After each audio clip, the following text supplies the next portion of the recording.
Dear class, welcome to the lecture of quantum mechanics 1।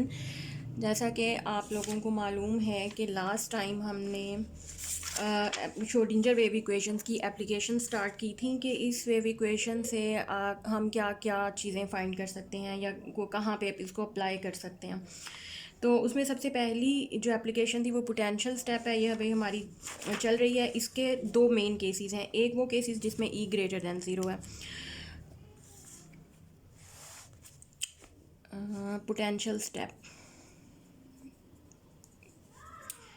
एक वो case है, case 1 है इसका, जो हम कर चुके हैं, जिसमें ई ग्रेटर दैन वी नॉट था। पोटेंशियल से ज़्यादा इनर्जी है उन पार्टिकल्स के पास जो कि पोटेंशियल स्टेप से आकर टकराएंगे। तो ये हमारा पोटेंशियल स्टेप का ये केस कंप्लीट हो चुका है।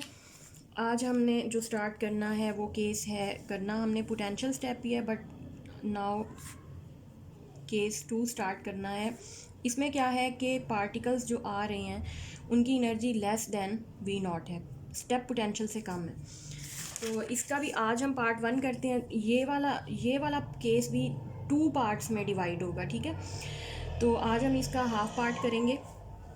और कंसीडर करें आप कि हमारे पास एक स्टेप पोटेंशियल है, जैसा हमने पहले कंसीडर किया था। एक स्टेप की फॉर्म में पोटेंशियल है V naught, X is equal to zero. ये इसको हम इस तरह से डिफ़ाइन कर सकते हैं, V of x V not when x is greater or equal to zero, और zero when x is less than zero. ये पोटेंशियल इस रीजन में, मतलब दो रीजन्स हो गए। ये रीजन 2 है, ये रीजन 1 हो गया। तो रीजन 1 में पोटेंशियल ज़ीरो है और रीजन 2 में पोटेंशियल वी नॉट है। ये 2 रीजन है, मैं लिख देती हूँ यहाँ पे, ये 1 रीजन है। अब जो पार्टिकल्स लेफ्ट हैंड साइड से आ रहे हैं विद एनर्जी ई, उनकी energy less than V naught है, इसलिए मैंने यहाँ पे बनाई है। पहले ग्रेटर देन वी नॉट थी तो आपने देखा था पार्टिकल्स ऊपर से सारे गुजर जाएंगे, उनको रास्ते में कोई भी रुकावट या कोई पोटेंशियल नज़र नहीं आएगा। लेकिन यहाँ पर पार्टिकल्स को अपने सामने एक पोटेंशियल नज़र आ रहा है और उनकी एनर्जी भी उस पोटेंशियल से कम है। अब क्या होगा, ये हम अगर इसको क्लासिकल मैकेनिकली देखें तो ऐसा कोई भी पार्टिकल यहाँ से गुज़र नहीं सकता। ये ऐसे ही है जैसे कोई ट्रक जा रहा है और उसके रास्ते में कोई छोटा मोटा या वी नॉट पोटेंशियल का कोई पहाड़ आ जाए। अब ट्रक तो पहाड़ के दूसरी तरफ तो नहीं जा सकता, तो या तो उसके पास इतनी एनर्जी हो कि वो पहाड़ी को अबूर कर ले, या फिर मतलब उसकी एनर्जी पोटेंशियल से पहाड़ से ऊपर से गुजर जाए, ज़्यादा हो, इतनी एनर्जी हो वो पहाड़ को क्रॉस कर सके। अगर ऐसा नहीं है तो वो पार्टिकल या ट्रक किसी भी सूरत पहाड़ को क्रॉस नहीं कर सकता। तो क्या होगा, वो रिफ्लेक्ट, जब हम देखते हैं कि आगे पहाड़ है, हम रास्ता बदल लेते हैं या हम वापस हो जाते हैं। तो क्लासिकल मैकेनिकली क्या होगा, ये सारे पार्टिकल्स देखेंगे कि स्टेप पोटेंशियल आगे एक मौजूद है जिसकी एनर्जी भी ग्रेटर है, ये सारे यहाँ से रिफ्लेक्ट हो जाएंगे, वापस चले जाएंगे। ये चीज़ हम प्रूव करेंगे और देखेंगे कि ये क्लासिकल रिजल्ट था। क्वांटम मैकेनिक्स हमें क्या कहती है इस मामला में, या इस बारे में हमें क्वांटम मैकेनिक्स किस तरह से गाइड करती है। क्वांटम मैकेनिक्स थोड़ा सा कुछ ऐसा रिज़ल्ट देती है जो हमारी अकल तस्लीम नहीं करती, लेकिन हम क्या करें, मैथमेटिक्स उसका इतना स्ट्रॉन्ग है कि तस्लीम करना पड़ता है। अच्छा चलें, आप ये आ जाते हैं, ये मैंने पोटेंशियल डिफाइन कर दिया, और according to Schrodinger wave equation, ये wave equation H cap psi E psi से हमने ड्राइव की थी। मैं इसको पूरी नहीं ड्राइव करूँगी, जो हमें चाहिए वो डायरेक्ट लिख रही हूँ क्योंकि पिछली वाली वीडियोस में मैंने इसको प्रूव किया हुआ है। D two psi general wave equation जो श्रोडिंगर की है, D two psi D X square plus 2m, यहाँ पे ई माइनस वी पोटेंशियल और एनर्जी साई और इज़ इक्वल टू ज़ीरो, ठीक है। ये मैंने इससे बनाई हुई है, इसके अंदर हैमिल्टोनियन की वैल्यूज़ पुट करके। अच्छा, अब आपने क्या करना है कि इसको सॉल्व करने के लिए हमने इसको दोनों रीजन्स में सॉल्व करेंगे, ठीक है। दोनों, ये वाला रीजन अगर हम कंसिडर करें पहले इसका सॉल्यूशन रीजन 1 के लिए, लेट्स सपोज कि R1 में इसका सॉल्यूशन क्या होगा। तो R1 के में देखें, रीजन 1 में पोटेंशियल ज़ीरो है, ठीक है। इस रीजन में पोटेंशियल ज़ीरो है तो मैं V यहाँ पे ज़ीरो पुट करूँगी, तो ये इक्वेशन बन जाएगी D two psi over D X square plus 2m/h² E psi is equal to 0। ये रीजन 1 के लिए है, ठीक है, ये इक्वेशन। और अब इसमें अगर मैं एक सब्स्टिट्यूशन करती हूँ, dx² plus k1² psi is equal to 0, where k1 मैं यहाँ डिफ़ाइन कर देती हूँ 2m/h²। तो ये आपके पास मैंने ये k1² को डिफ़ाइन कर दिया। और अब इसकी मैं ऑक्सिलरी इक्वेशन बना लेती हूँ, d² plus k1² is equal to 0, और यहाँ से d² is equal to minus k1², और यहाँ से हमारे पास ये आ जाएगी d² इज़ इक्वल टू -1 को मैं आयोटा² लिख सकती हूँ, मतलब यहाँ -1 है, k1² d is equal to, okay बेटी अच्छा, तो ना इधर ही है, तो फिर वो दोबारा से वापस आएंगे ना, तो फिर वो ना हम खेलेंगे। चलें ठीक है, चलें ठीक हो गया, शाबाश, ठीक है। प्लस माइनस आयोटा k1, और ये ऑक्सिलरी इक्वेशन के रूट्स हैं। इसका सलूशन हम लिख सकते हैं, अब कैसे इसका सलूशन हम लिख सकते हैं, psi1 of x is equal to a e⁻, एक बार प्लस आयोटा k1x आएगा, और plus a b e⁻, minus iota, एक बार माइनस आयोटा k1x आएगा। ये रीजन 1 में आपने सॉल्व कर लिया है, या सॉल्यूशन है श्रोडिंगर वेव इक्वेशन का। और इसमें आप देख लें, अब क्योंकि a और b हम लास्ट लेक्चर में मैं डिफ़ाइन कर चुकी हूँ, a एम्पलीट्यूड होगा उन पार्टिकल्स का जो इंसिडेंट है, और b एम्पलीट्यूड है उन पार्टिकल्स का जो रिफ्लेक्टेड है। या a को हम इन कोफिशेंट कह सकते हैं इंसिडेंट वेव का, और b को कोफिशेंट कह सकते हैं रिफ्लेक्टेड वेव का, कि जो रिफ्लेक्ट हुई है पोटेंशियल से टकराने के बाद। तो इसको अब मैं इरेज कर रही हूँ, और psi1 हमने निकाल लिया। अब हमने इसी तरह से psi2 निकालना है। psi2 का क्या मतलब है, हमने रीजन 2, ये मैं ना ही करती इरेज तो अच्छा था, चलें बहरहाल।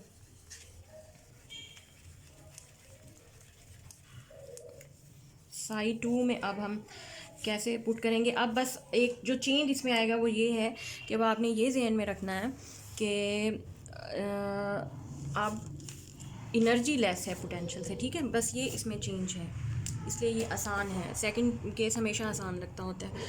अच्छा, अब फॉर रीजन 2 के लिए Schrodinger wave equation d2 2x, ये 2 लिख लें या ऐसे वाला 2 लिख लें, ये रीजन 2 की इक्वेशन है, -2m/h²।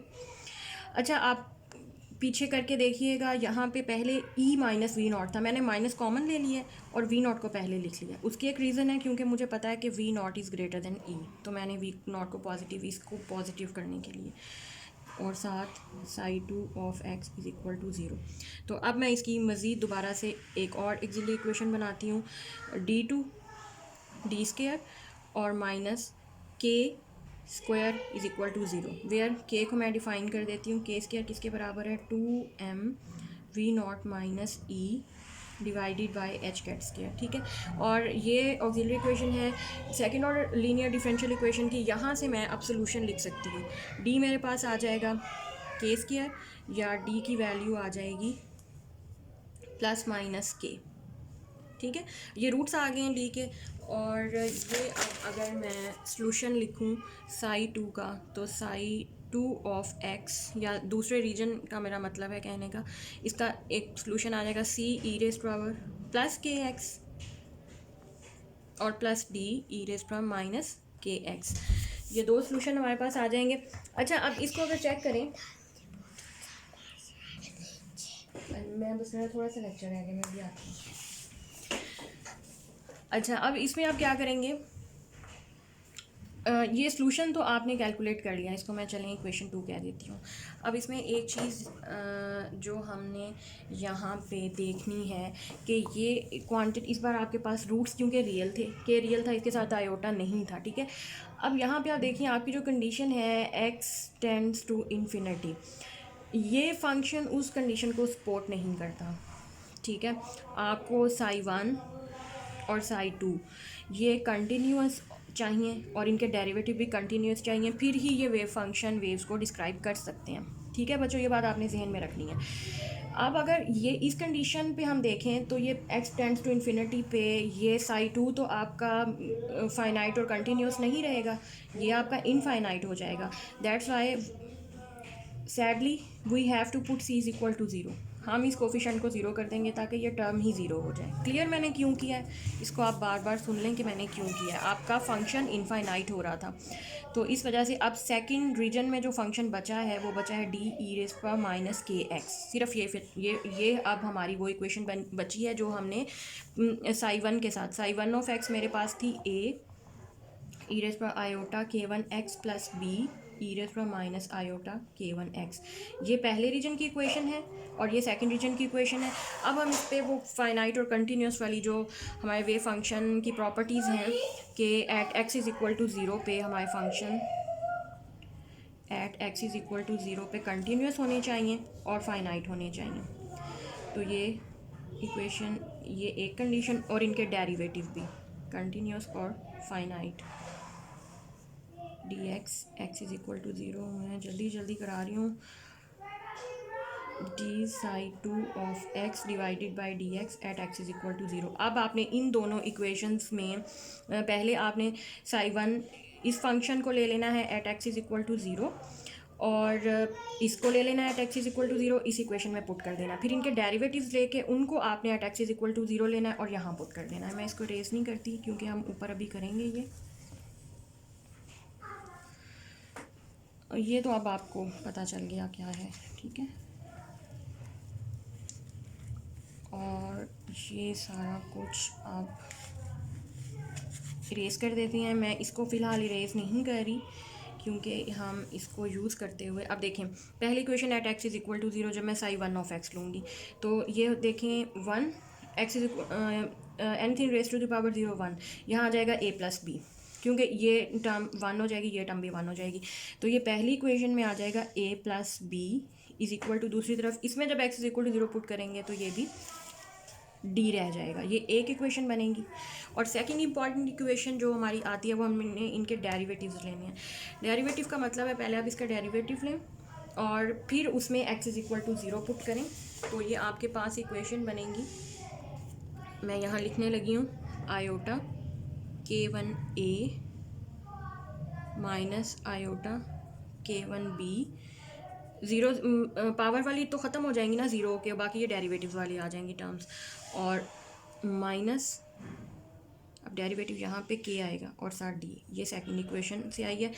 अब ये इक्वेशन जो दो हैं अब हमने इनको सॉल्व करना है मज़ीद। हमने बी ओवर ए, अब हमने रिफ्लेक्शन कोफिशेंट और ट्रांसमिशन कोफिशेंट्स यहाँ से फाइंड करने हैं, ठीक है। अब इन दोनों इक्वेशन से अब यहाँ अगर हमने रिफ्लेक्शन कोफिशेंट फाइंड करना है तो अब वो हमें पता चल गया है कि बी ओवर ए और बी स्टार ओवर ए इसके बराबर है। माइनस साइन मैंने लगाया था, आप ना भी लगाएं तो खैर है क्योंकि रिफ्लेक्शन का मतलब ही यही होता है कि ये रिफ्लेक्ट हो गए हैं।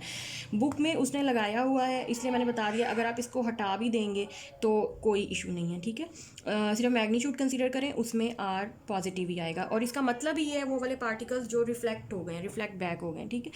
अच्छा, अब इस इक्वेशन को मैं अभी, क्योंकि हमारे पास बी ओवर ए की वैल्यू नहीं है, इसको मैं इक्वेशन 3 कर देती हूँ और let me calculate value of B from equation 1 and 2। कैसे कैलकुलेट करेंगे हम, क्योंकि हमने बी ओवर ए कैलकुलेट करना है तो it's better to put value of D from equation number 1 in equation number 2। यहाँ से मैं डी की वैल्यू यहाँ पुट करूँगी और ऑटोमेटिकली मेरे पास सारी इक्वेशन ए और बी में आ जाएगी। तो ये आ जाएगी आयोटा के वन ए minus iota K one B minus के ए प्लस बी, ठीक है। ये सारी इक्वेशन आ गई। अब मैं माइनस के ए माइनस के बी अंदर मल्टीप्लाई करूँगी, आयोटा के वन ए minus iota K one B अंदर मल्टीप्लाई किया।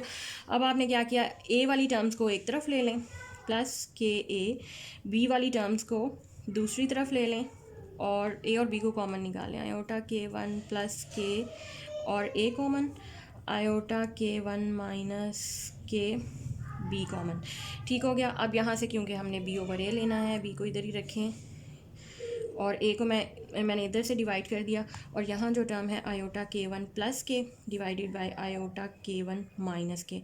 अच्छा, मैं इसको ना इस तरह लिखने लगी हूँ, के प्लस आयोटा के वन और माइनस के प्लस आयोटा के वन, इस तरह लिख लें उस तरह लिख लें कोई फ़र्क नहीं पड़ता, बी ओवर ए। अच्छा, यहाँ से आप बी स्टार बी ओवर ए स्टार भी कैलकुलेट कर लें, यह आ जाएगा के minus iota K one complex conjugate minus के माइनस आयोटा के वन। तो अब आपने रिफ्लेक्शन कोफिशिएंट जब फाइंड करना है, आपने ये वैल्यूज़ बी ओवर ए, बी स्टार ओवर ए, बी ओवर ए स्टार, ये ऐसी है बी ओवर ए होल स्टार, ये वैल्यूज़ आपने कहाँ पुट करनी है, इक्वेशन नंबर 3 में पुट करनी है दोनों। अब मैं ऊपर से रेस करती हूँ, इनको जल्दी जल्दी पुट करते हैं और देखते हैं कि रिफ्लेक्शन कोफिशिएंट की वैल्यू क्या आती है। ये बहुत इंटरेस्टिंग आएगी। ओके अब आप इसको, ये लिखा हुआ है यहाँ, मैं डायरेक्ट इनकी वैल्यूज़ पुट कर देती हूँ। देखिए जब आप पुट करेंगे ना, के plus iota K one divided by minus के प्लस आयोटा के वन, और ये स्टार वाला पुट करेंगे के minus iota K one minus के माइनस आयोटा के वन, ये मैंने दोनों की वैल्यूज़ पुट कर दी। ठीक है, अच्छा अब मैं इनको नीचे से रेस कर देती हूँ और यहाँ पे हमारे पास एक बड़ा इंपॉर्टेंट रिजल्ट आने वाला है। अच्छा इसको आप सॉल्व करेंगे ना, ये देखें ये ऊपर बन रहा है के स्क्वायर प्लस माइनस माइनस, एक आयोटा स्क्वायर होगा वो माइनस वन होगा, फिर से प्लस हो जाएगा और ये के वन स्क्वायर। ठीक है, अच्छा अब आप नीचे देखिए, ये माइनस के प्लस आयोटा के वन को आप जब मल्टीप्लाई करेंगे ना इन दोनों को, तो आपके पास यही टर्म दोबारा आ जाएगी। अगर आपको ये ना आए तो आप मुझसे दोबारा व्हाट्सएप ग्रुप में पूछ लीजिएगा, मैंने इसको सॉल्व किया हुआ है। ये सिंपल प्रोडक्ट है और कुछ भी नहीं है। अच्छा ये कैंसिल आउट होके आपके पास रिफ्लेक्शन वन आ जाएगा, जैसे कि मैंने स्टार्ट में बताया था कि हमें लगेगा ऐसे कि रिफ्लेक्शन हो गई है सारी, क्योंकि कोई भी पार्टिकल इस बैरियर को तब तक, इस स्टेप को क्रॉस नहीं कर सकता जब तक कि उसके पास इतनी एनर्जी ना हो इसको ओवरकम करने के लिए। ठीक है, ये बात हमें समझ आती है। तो R इक्वल्स टू वन का मतलब है कि किसी भी पार्टिकल के पास इतनी एनर्जी नहीं थी कि वो इस स्टेप को क्रॉस कर सके, सारे के सारे पार्टिकल्स रिफ्लेक्ट बैक हो गए हैं। इस तरह से मैंने बनाया होगा, तो जो वेव आ रही है वो वैसे ही रिफ्लेक्ट हो जाएगी। तो ये रिफ्लेक्शन कोफिशिएंट हमारे पास वन आ गया है। अब हमने कैलकुलेट करना है इसी केस का ट्रांसमिशन कोफिशिएंट, ये क्या आएगा। अच्छा वैसे तो अब सारी की सारी रिफ्लेक्शन हो गई है और हमें पता है कि R plus T, conservation of particles के लिए R प्लस टी वन आना चाहिए, कि अगर सारे रिफ्लेक्ट हो गए हैं तो ट्रांसमिशन ज़ीरो आनी चाहिए। ठीक है, ये क्लासिकल मैकेनिक का ये रिज़ल्ट है। लेकिन अब हम इसका पहले हम ट्रांसमिशन कोफिशिएंट टी फाइंड करेंगे। ये हम कल करेंगे कि ट्रांसमिशन कोफिशिएंट हमने टी मतलब डी ओवर ए और डी स्टार ओवर ए, ये हमने फाइंड करना है। ये क्या आएगा, क्या ये ज़ीरो आता है? क्लासिकल मैकेनिकली इसको ज़ीरो आना चाहिए और क्वांटम मैकेनिकली ये कुछ भी आ सकता है। तो इसको हम कल डिस्कस करेंगे।